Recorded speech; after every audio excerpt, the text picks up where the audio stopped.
نختم حلقتنا مع الأخضر، كوتش ومدرب رياضي يهتم بصحة ولياقة شخصيات مهمة أغلبهم فنانين ونجوم معروفين داخل المجتمع الفرنسي، حتى أصبح يلقب بكوتش النجوم.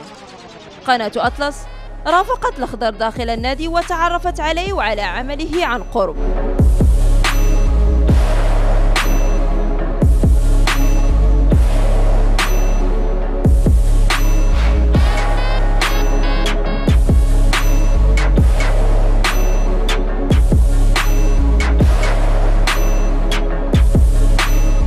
Je m'appelle Lagdar, je suis coach sportif, préparateur physique, j'habite sur Paris. Mon parcours, j'ai été étudiant, donc j'ai eu mon brevet, comme tout le monde je pense. Ensuite j'ai passé mon bac, j'ai eu un BTS commerce international. À côté de ça, je faisais pas mal de petits boulots, donc de l'animation avec les enfants, centre de loisirs, les mercredis, les vacances, pour avoir un petit peu d'argent, de l'argent de poche, parce qu'on n'était pas issu d'une famille aisée, donc il fallait que je travaille un petit peu à côté. J'ai fait aussi un travail de surveillant, donc dans un collège. Et puis ensuite, je faisais quand même pas mal de sport un petit peu à côté. Et j'ai voulu lier en fait l'utile et l'agréable.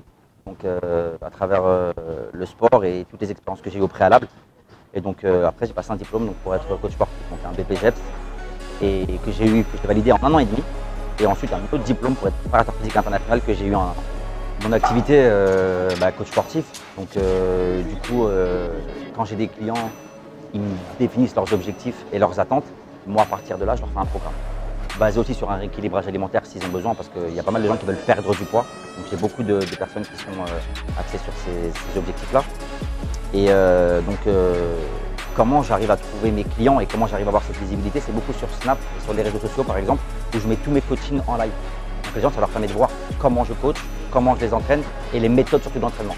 Avant de te raconter une anecdote, en fait, si tu veux, j'étais un petit peu le coach sportif des stars, parce que j'ai eu la chance de travailler avec du beau monde. Farid Chamek, Inès Reg, Sadek, Sultan, Le D, voilà, des rappeurs un petit peu connus et des humoristes, notamment Alban Ivanov, avec lui on a fait plutôt une vidéo marrante. Bref, ça m'a donné de la visibilité.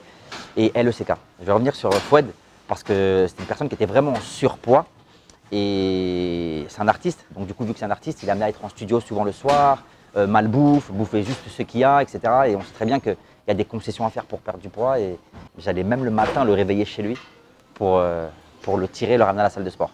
1 fois, 2 fois, 3 fois, comme ça un petit peu au début. Quand il a commencé à voir un petit peu les résultats, lui-même il a kiffé, il a apprécié, il a commencé à prendre goût au sport. Et c'est ce qui a fait que c'est ma plus grande satisfaction aujourd'hui, parce qu'il a perdu 30 kilos. Salam à la famille, c'est LECK. À Lagdar, avant tout, on a commencé à être... c'était un lien professionnel. C'était un lien voilà, où je l'ai rencontré par le biais d'amis en commun, tu vois. Donc voilà, j'ai suivi son personnage, son quotidien, ses trainings, j'ai kiffé. Je suis rentré en contact avec lui, on a commencé à taffer ensemble et voilà. Lagdar, il m'a pris vraiment dans une urgence totale. Il fallait que je perde vite parce que j'avais des échéances au niveau de la musique. Et les premières séances, elles étaient très compliquées. Je courais que 5 minutes sur le tapis, je faisais 5 minutes d'elliptique, 5 minutes de rameur. C'était compliqué, mais il a su garder sa patience. Et de là, chaque jour a été une nouvelle étape. Et ça a matché aussi au niveau amical, fraternel. Donc c'est quelqu'un qui rentre très vite dans le cœur. C'est quelqu'un qui est dans les extrêmes et qui me ressemble. Et de prof, coach sportif, c'est devenu un vrai frère sur qui je peux compter. Moi déjà je suis quelqu'un de super sociable, donc j'ai un contact franchement avec l'autre qui est vraiment facile. Et je pense que c'est un atout déjà que j'ai, donc cette facilité de pouvoir communiquer facilement avec les gens. Enfin, j'ai rencontré quand même pas mal d'obstacles avant d'arriver à ce que je suis aujourd'hui, coach sportif, parce que en fait moi j'étais rentré dans la vie active. Donc j'avais un salaire qui rentrait tous les mois, etc. Et puis pour passer ce diplôme, j'ai dû retourner dans les études. Donc ça a été vraiment compliqué de rouvrir ses bouquins, de se remettre de se reposer en fait à l'école, quoi. Et du coup, il n'y avait pas forcément le même salaire qui rentrait, il y avait une petite aide, c'était de l'alternance. Donc c'était vraiment compliqué de passer de la vie active à retourner entre parenthèses à l'école, quoi. Alors on peut me retrouver sur mon Snap, c'est Lako, L-A-K-O 3S75, ou sur mon Instagram. Mon Instagram, c'est Ça va trembler tout collé, C-A-V-A-T-R-E-M-B-L-E-R. Et je mets tous mes coachings en live, je mets tous les entraînements que j'ai fait avec des clients à moi, les sportifs comme des gens lambda. Et ça vous permet de voir un petit peu comment je m'entraîne. Et je réponds à tout le monde. Donc voilà, pour tous mes amis marocains, vous êtes les bienvenus, venez voir, ça va trembler. Alors là, je vous ai expliqué, donc là je suis avec un client, donc Abdelhak qui est un ami à moi. Et donc là, on va travailler donc, le faisceau supérieur du pec. Donc cette partie-là. Donc là, on est sur une machine qui va vraiment solliciter cette partie-là. On a le grand pectoral, mais cette machine va vraiment cibler plus le haut du pec, le faisceau supérieur. On est parti, Abdelhak. Allez. Voilà, on souffle. Voilà. Donc on souffle toujours à la montée. Voilà. On inspire à la descente et on expire. Voilà, les coudes au niveau des épaules, parfait. Tu descends un petit peu plus, voilà. Et tu visualises bien cette partie-là, on cherche la contraction. Encore. Un petit peu plus de rythme. Allez, on est reparti, on descend. Parfait, allez, on souffle. Encore. Voilà, donc là, vous voyez bien, hop, on reste ici. Là, on voit bien la contraction. Et on est reparti. Allez, souffle. Encore, il en reste 3, 2, 1, ok, tu poses. Tu récupères, super. Donc là, voilà, là, on va récupérer entre 45 secondes et 1 minute et on va repartir. On va le faire 4 fois. Tu bloques là, tu restes là. Descends tout petit peu. Et tout petits à-coups, tout petit. Encore. Oui. Ah, ça va, hein. On est reparti. Alors, 3, 1. Allez, descends. Ok, pause.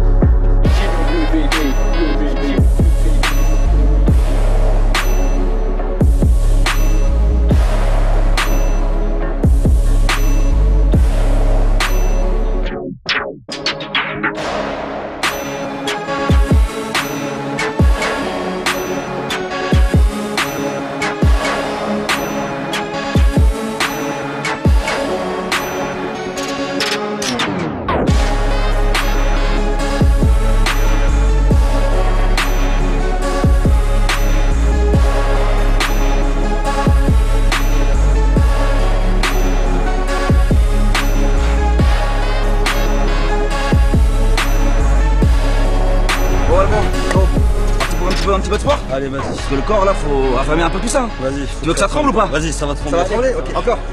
Encore. Oui, la respiration, c'est ça le bon. Allez, fais tout trembler encore. Ah, vas-y, c'est. Allemand, t'es sérieux là? Ah, j'en ai marre, frère. J'ai mal. Mais non, mais t'as mal. C'est comme ça, mon frérot. T'as vu tout le temps que tu me fais perdre mon temps? Tout le temps que je t'accorde là? Ouais, bah, ton temps, moi, à chaque fois, je perds 200 €. Arrête, arrête, arrête. Arrête.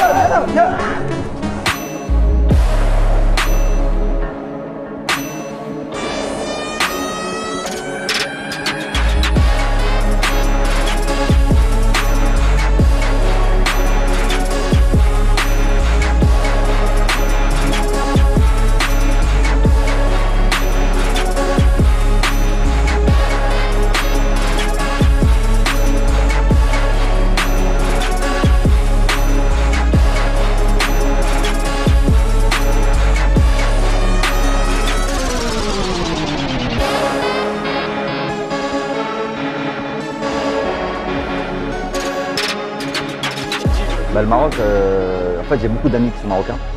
Et donc j'y suis allé en vacances et puis j'y suis allé aussi pour le boulot.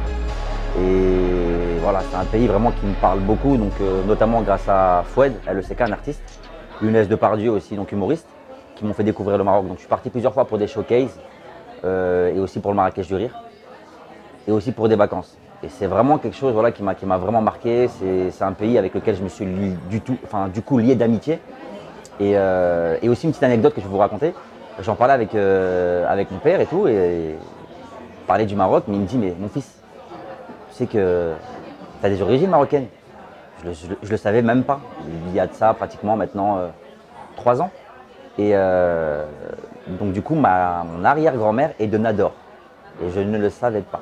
Mais après, ma culture un peu maghrébine, on fait vraiment aussi ce que je suis, c'est-à-dire au niveau de mon caractère. Ça m'a forgé un caractère un petit peu plus dur, un petit peu plus débrouillard. Surtout quand je sais qu'un petit peu, voilà, mes parents, ils n'ont pas eu une enfance super facile.